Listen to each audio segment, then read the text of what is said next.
Hey guys, it's been a very long time, probably what, like 4 or 5 weeks. I'm literally parked in a really random parking lot, and I really hope no one watches me or sees me. I did get my windows tinted like this past week, so I think I should be fine. Grab my box of tissues. There's a lot of things that I want to talk about in this video that I feel like I need to address.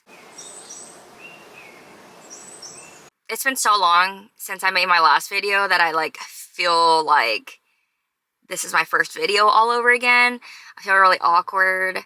I feel shy. I feel like, what the heck am I doing right now? But the reason why I haven't recorded was because I've been busy in my personal life, like having a ton of birthdays. I had Kenny's birthday, I had Vince's birthday, and I've been planning Emmy's birthday. So my last video, I think, was Carson's birthday.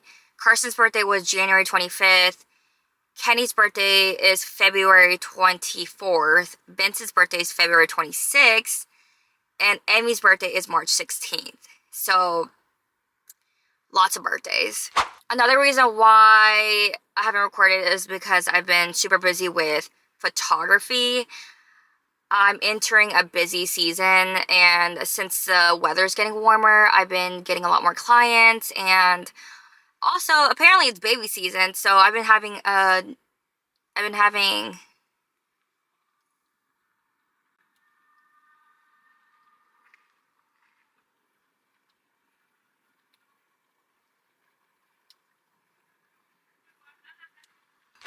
photographing a lot of maternity and newborn sessions, and of course that takes up a lot of my time when it comes to just obviously showing up for the photo shoots and post-production, which is editing. Since my last video, which was on Carson's birthday, I've been experiencing a lot mentally. I'm trying to think of the best way to describe how I've been feeling. But I've been battling with myself a lot mentally with how my life is currently, I guess. Carson's death has obviously affected me incredibly. My life's not the same, and it will never be the same, and I'm also just not the same person. His death has really changed my perspective on life. Life truly is so short. I feel like I blinked and it's already March. I was already feeling very numb just the start of this year, and in the beginning of every year we're like, oh, we have all these goals, we have these plans, blah blah blah. But this year was really weird. I think my only goal was to try to find happiness again, and to learn to actually genuinely laugh and smile and allow myself to feel happy, because after losing my baby, I'm just I don't feel like I could ever be as happy as I was when he was here. Ever since January, I've been slowly disconnecting myself and disassociating myself with the world, even my friends and my marriage too, honestly. I feel like I am struggling to be grounded with this world. It's I am waiting for the day that I die, kind of. That sounds so harsh. Oh my god.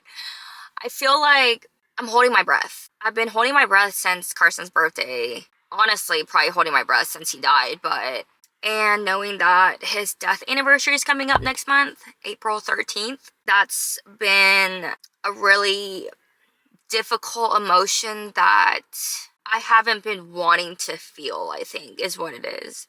I'm sorry if I don't make any sense, because honestly it doesn't make any sense in my head, so me trying to put words out there to describe what's even going on in my crazy head right now, it's very difficult. I don't have a script or anything, so I'm just kind of going with the flow and just trying to be in the moment and explain what I've been going through. So along with disassociating and disconnecting with the world and my life, I've like learned to put a face on, to kind of like fake it till you make it almost. Like if I act this way, then eventually I'll believe that I am this way, if that makes sense. Like if I act like everything's going groovy and everything is just dandy, then maybe I'll actually feel that way. Maybe I won't feel so like depressed and wanting to not be here anymore.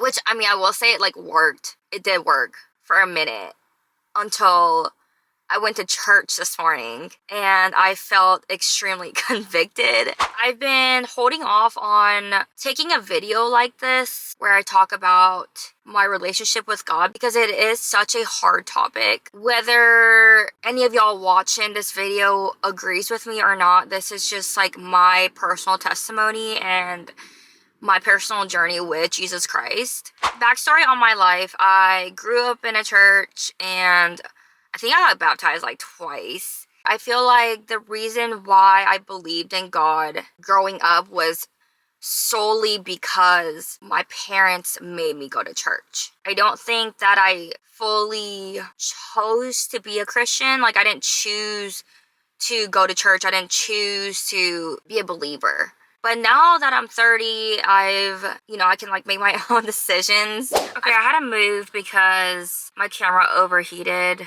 So basically I came out of church this morning and felt really called to create this video. So the backstory on my relationship with God: I grew up at a church my entire life up until even college. When I went to college, I still kept going to church because I got involved in like college group like nights and stuff. And then I drifted away from God several times around then because I just like didn't know if I truly believed in God. I feel like I only believed in God because my parents made me go to church, and I felt like I also just believed in God and went to church because that's all I knew. So fast forward to my adulthood, let's just say like in my 20s. I didn't go to church really.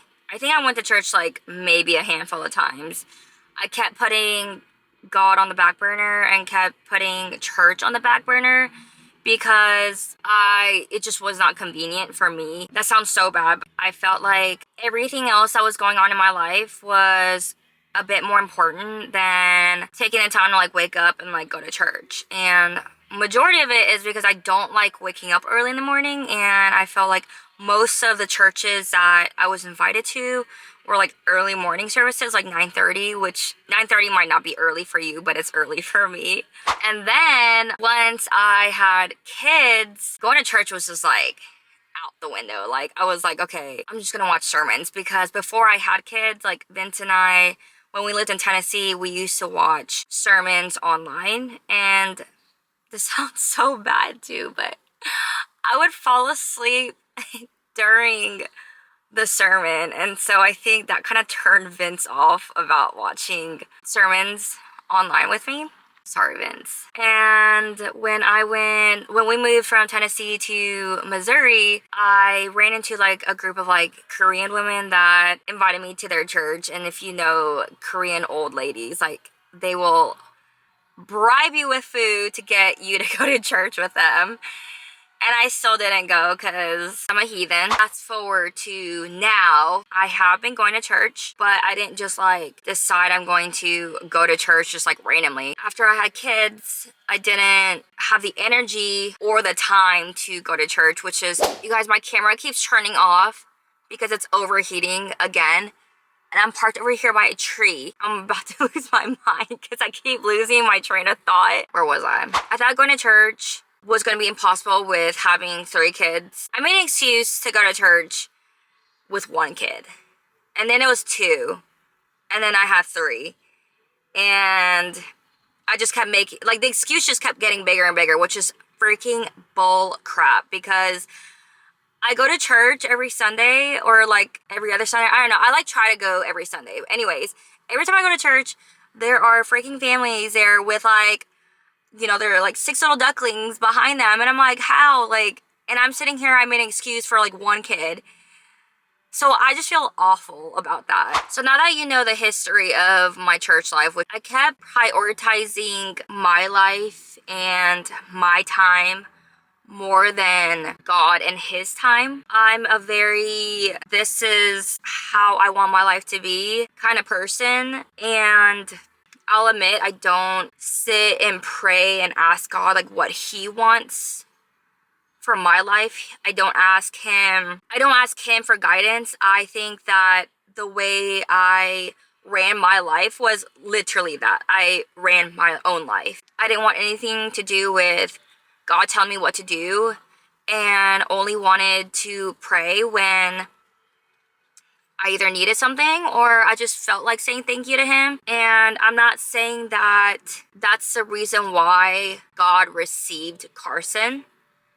And I say received because during Carson's memorial service, we had a pastor preach at his service, and he said, this will never leave my head. He said, God didn't take Carson from his mother and his dad. He received Carson. And that's like stuck with me ever since his memorial service. All children go to heaven. God loves his children. And that's been one of the things that does give me a lot of peace of mind. The day that we were at the hospital, when the ambulance came and picked Carson up and took him to the ER to try to revive him, I remember falling on my knees and asking God for a miracle. The God that I only prayed to and talked to when I needed something. So, you know, like, why would God do something for me at that time? But that's like such a crappy way of like viewing it. This is like really hard for me to talk about because I don't honestly have the answers to my own questions. Like, I actually jotted down a few questions for myself that's really hard for any Christian moms who have lost their child to ask. I'll go over those questions in a little bit, but I just wanted to kind of briefly go over my faith currently from the moment the ER doctor came into the waiting room to tell me that Carson didn't make it to where I'm at right now. My relationship with God has 100% changed. I mean, it's changed even since I was a child, and I think that this is how your relationship with God works. It's not linear. It's not just like exponential. It's a jagged road. It is filled with ups and downs. It's not just like one way to a goal. It's literally a relationship with God for eternity. Try not to get super emotional. I think I'm just gonna like say it how it is. And obviously, like, if I get backlash or if I get like rude comments, like, it is what it is. But I know from my knowledge of God, he is a jealous God. I think that me being the kind of person that I am, being a planner, I want 3 kids, I want to be married, I want my kids to be so close together, I want this and that in my life. God was like, no, we're not gonna do that. I have other plans for you. And I think that's exactly what he did when Carson passed away. Literally, it was like a plot twist. And I didn't know how to take it at first. Like, I was like, God, like, why? Are you doing this because you hate me? Are you doing this because I made a lot of sins in my life? Are you doing this because of all my wrongdoings?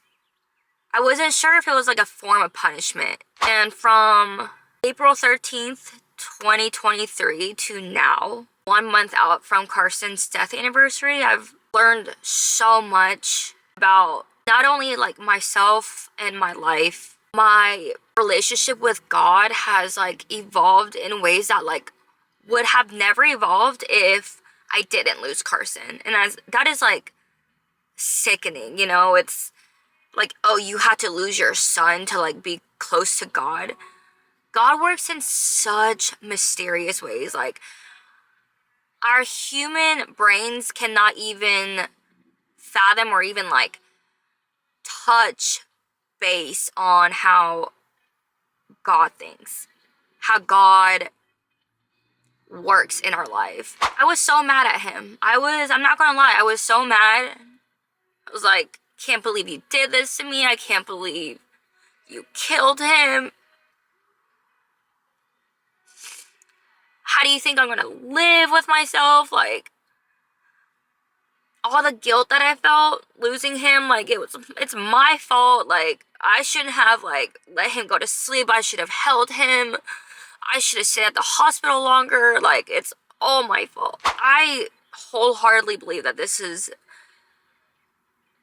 everything I'm going through right now. Everything, like, my life is, my testimony is his work. It's his plans. And that's why I have learned to stop making plans for myself in my life, but like just give it all up to God.